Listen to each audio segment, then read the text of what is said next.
So Saturday, week just gone. It's been a fairly hectic one. Mainly sat at the computer again, admin work, proposals for EP5 sites. We're seeing quite a big demand coming out of lockdown for affordable office space, business incubation support, which is good for EP5.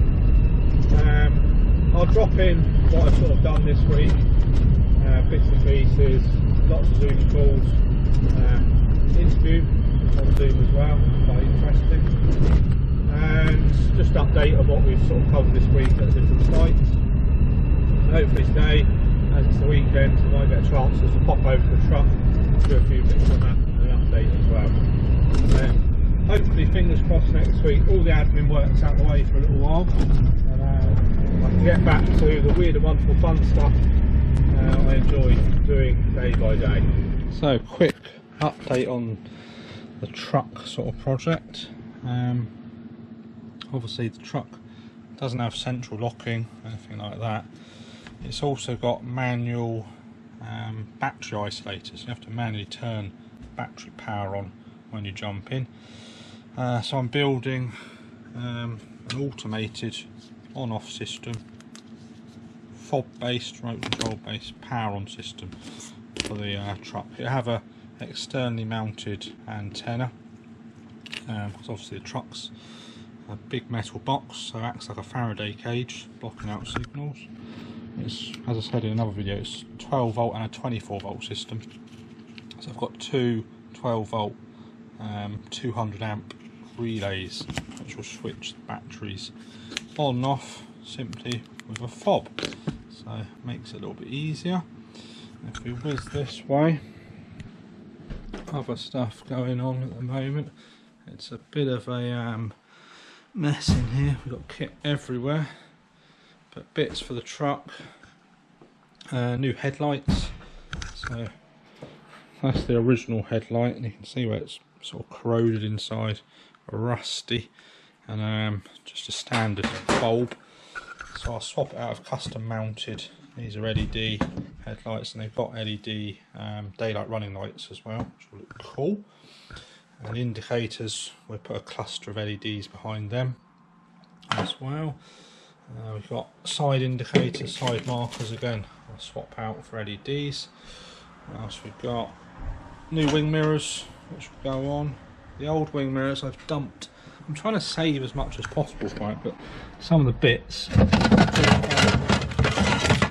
salvageable really. So you can see here the original wing mirror sort of rusted. I mean, they're cheap and easy to replace, so easy to do. We've got sandblasting and spray kit, and this is the Raptor body liner. This is something called a that one's shut. This one's open. So this is a 2K type of paint.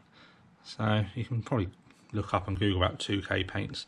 They're nasty paint essentially, so you need to wear full respirator gear, which I've got.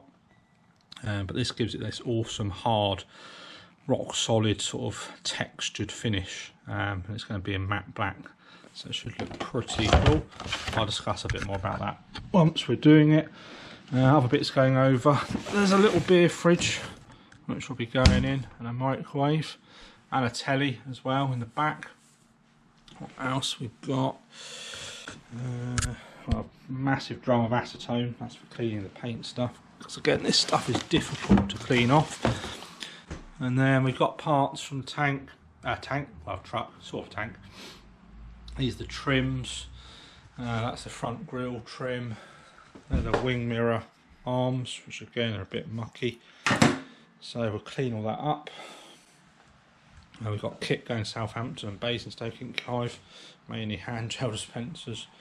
I mentioned the video consoles last week, and then I'm just about to set up brand new dual soda and abrasive media sandblasting unit.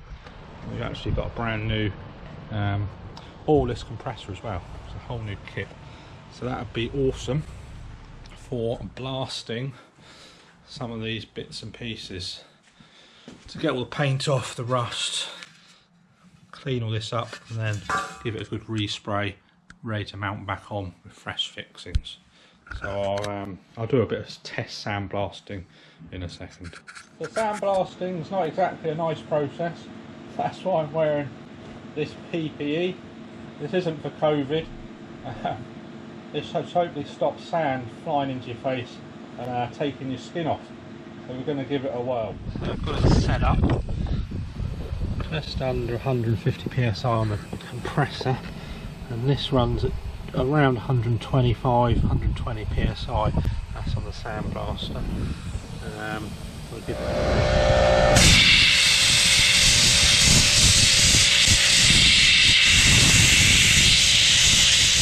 so just a quick test, check that's all okay, and as you can see, stripped that little bit back. You can see here, stripped that. I mean, to try and sand this sort of object down, get all the paint off, be an absolute nightmare, take ages. Sandblast it a few minutes back and forward and it's ready to go. So yeah, handy device. I'm sure we'll use it on the truck and no doubt loads of other projects coming up. So back in Chandler's Ford, and just had a delivery of some huge mesh banners. So these are going up in Southampton. It's probably one of the things we can't make in-house currently, so we don't have the printer, but no doubt we'll buy one at some point.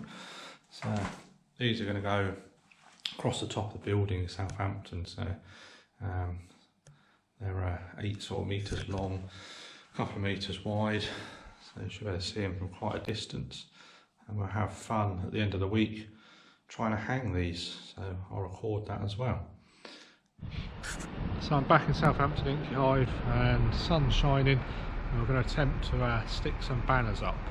When I say some banners, they're pretty big banners and they're going up pretty high, so I don't know if we're going to be able to achieve it or not, but we'll give it a whirl.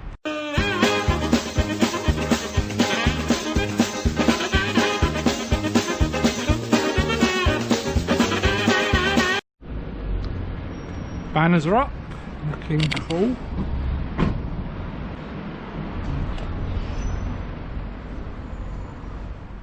Quick Southampton update. George has finished the phone box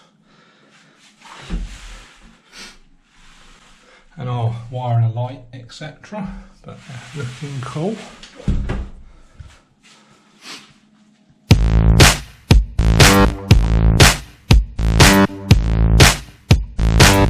So just driven to the office as always, and the Defender's got the dreaded engine warning light on. Oops, turn the radio down. Not flashing, but it's on. I guess for a lot of people that would be a bit worrying, but as you probably guess, for me, I've got all the toys to try and fix this. And what a lot of people don't realise is that cars have a little port. Now, cars which have been made, I think, since the mid-90s, it's an OBD port, so an onboard diagnostics, and you can plug in one of these adapters, this is a Bluetooth one, into the port, start flashing away.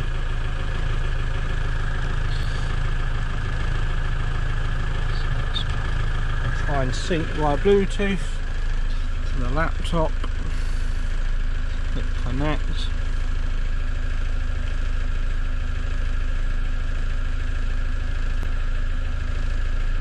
It's connected.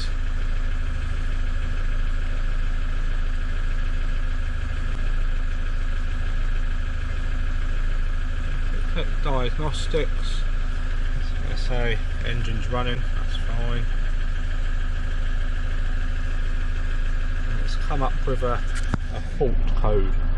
So we can easily work out what's wrong with it simply by plugging in the diagnostic system. This is what garages do all the time.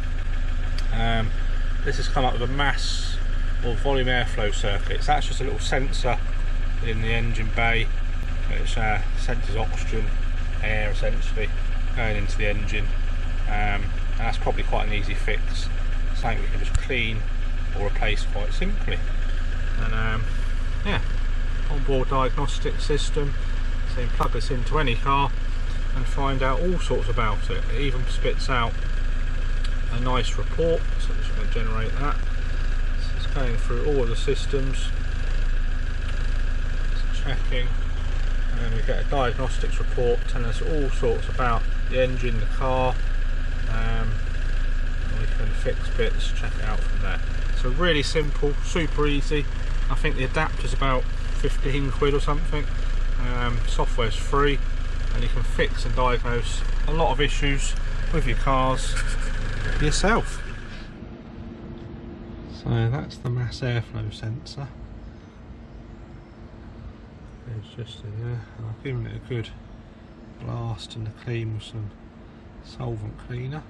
So whack it back in, see if that clears the issue.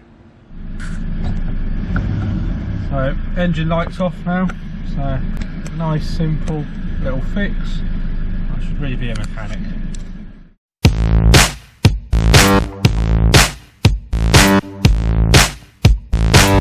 So I'm back at home now working, and not the world's most exciting vlog, I know. I haven't been up to much this week apart from admin, but that's all part of business, I suppose, doing the boring bits as well. I thought I'd drop in just at the end a little promo video, which is for VentureFest South. So I recently became the chair of this event.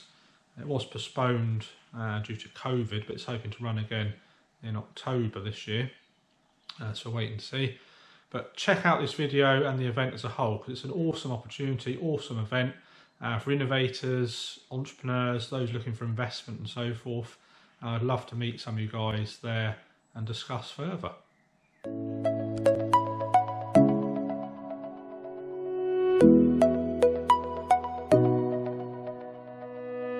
VentureFest South is a partnership network that exists to shine a light on everything that's good about the innovation economy in the South. VFS 19 is our showcase event that happened today.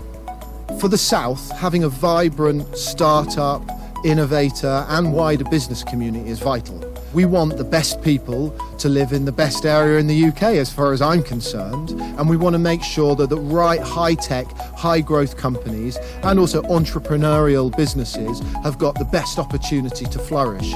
That in turn creates jobs and opportunities for other people to work for those people, and that's why so many of the universities in the region and the big businesses have backed what we're doing, as well as local economic development from various councils and even national government in the form of Innovate UK. They all recognise that this is not just an important thing to do, but if you can do it well, it can mean that people will pick the South to live, work and prosper rather than anywhere else. And that's what excites me about what we're doing.